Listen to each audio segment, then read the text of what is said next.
Today we'll talk about how can you disable this sign or know how you can do that on your freelancer app. So all you have to do, you just go down, clicking this sign down here.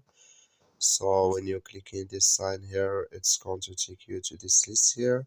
Then all you have to do, you just click here on settings. When you click on settings, it's going to take you to next step here. Then all you have to do, just click here on email and notifications. So when you click on it here, it's going to take you to this list, and all you have to do, just go down here. So you keep going down here, then you come here to individual emails, then you come here to when you are invited to task list, click in this sign or this color. Like so, when you click in this color, like you see color, it's gone. That's when it's disabled with us now. That's all you have to do. Thank you for watching. Don't forget to support us by like, subscribe.